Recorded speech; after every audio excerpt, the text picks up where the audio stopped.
Donc, on va regarder comment faire un magic ring ou le cercle magique là, en français. Premièrement, on va tenir le bout de la laine avec le pouce à l'intérieur de la main. On va tourner la laine autour des trois doigts. On passe par-dessus, on veut un X devant comme ça. Ensuite, on va sur le dessus des doigts. On passe le crochet à l'intérieur de la première loupe. On va chercher la deuxième. On la ramène en dessous et on tourne. Donc là, j'ai toujours pas lâché ma laine en dessous. Donc là, j'ai une loupe autour de mon crochet. On va chercher la laine de travail qui est ici. Avec le crochet, on la prend, on l'attrape et on la passe à l'intérieur de la première loupe qu'on a faite sur notre crochet. Donc là, j'ai le début de mon magic ring, mon cercle magique. Très important, lorsqu'on travaille avec un cercle magique, on ne compte jamais la première maille qu'on fait pour créer le magic ring ou le cercle magique. Donc, admettons, là, c'est dans mon patron, dans mon pattern, j'ai un magic ring avec 6 single crochets dedans. Mais là, je vais aller faire 6 single crochets. Donc, 1. Et voilà. Donc là, ça va être ma première loupe. Je sais pas si vous voyez, là, la première maille, là, c'est ça. On a un petit, là, on a celle qu'on a attaché le magic ring en dessous, puis on a la première maille, là. Donc là, je vais faire 6. On avait 1, 2, 3, 4. Très important, quand on fait un magic ring, il faut toujours garder une certaine tension dans le magic ring, sinon ça va mal travailler. Vous pouvez le tenir comme vous voulez, là. Il y en a qui vont le tenir comme ça. Moi, personnellement, je les tiens comme ça. C'est vraiment d'y aller avec une position que vous êtes à l'aise de travailler avec. Donc, j'étais rendue à 4, 5 et 6. Là, on ne va pas tenir compte là, de que mes mailles n'ont pas le même serré parce que je vous montre un petit peu en même temps. Là, après ça, pour serrer, on tire le bout de la laine et on ferme le cercle magique. Il y a certains patrons qui vont vous demander de faire un slip stitch dans le premier, pour terminer le rond, dans le fond, qui vont vous demander de faire un slip stitch, comme ça. Ça, c'est parce qu'on va travailler en rangée. Donc, on fait une rangée, après ça, l'autre rangée, après ça, l'autre rangée. Personnellement, dans mes patrons, moi, je travaille en spirale. Ils sont pensés à être travaillés en spirale, mais ça peut être intéressant aussi de les travailler en rangée. Donc là, mon excusez-moi. Mon magic ring est terminé.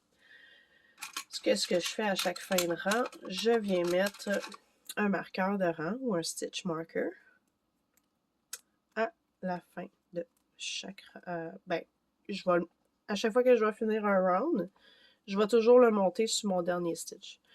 Fait que là, mettons que j'ai un single crochet, une increase à faire qui se répète jusqu'à la fin de mon rang, puis que j'arrive sur mon dernier, puis que j'ai pas un increase, ben je vais savoir que je me suis trompée à quelque part et je vais recommencer le rang.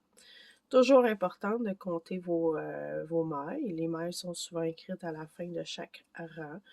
Comme admettons, là, j'aurais 6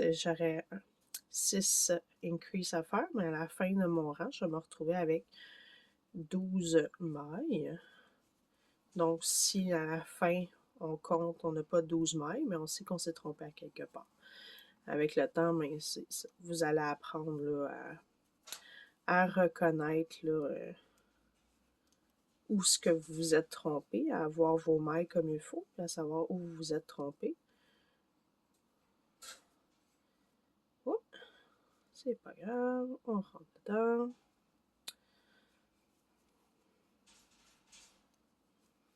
Donc là, je fais des increases. Un increase, c'est bien simple, c'est un single crochet dans la même loop.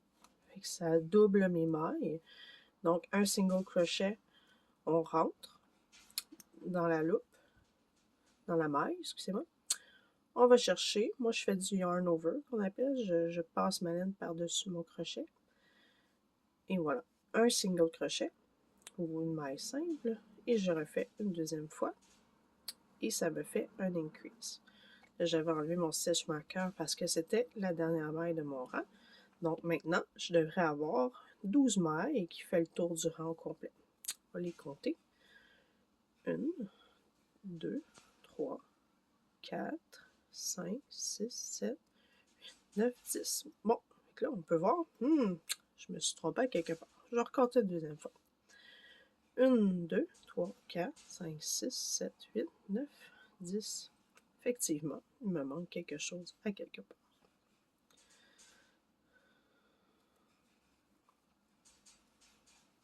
Donc, je défais mon rang.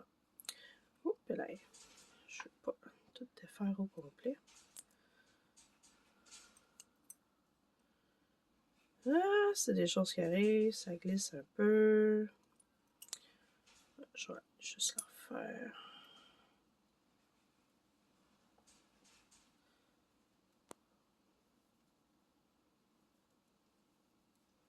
Bon. Là, ici, je vais commencer par compter. Est-ce que j'en ai bien 6? 1, 2, 3, 4, 5, 6. OK. Donc, j'en ai oublié une. C'est probablement la première. Après un magic ring, la première est souvent un petit peu coincée au début, un petit peu pliée. On a tendance à l'oublier facilement. Donc, je recommence. 2 fois un single crochet dans la même maille, ça me fait un increase. Donc, j'ai 6 increases à faire. Donc, 1,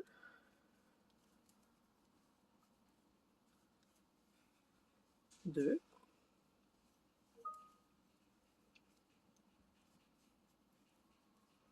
3,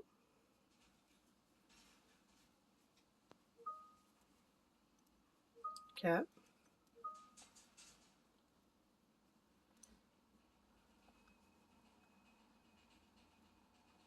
5 et 6. Donc là, je les ai comptés au fur et à mesure que je les fais. Donc, je sais que je vais arriver au bon nombre. Hop là. Donc, c'est ça pour le Magic Ring, single crochet et double crochet. Merci d'avoir regardé la vidéo.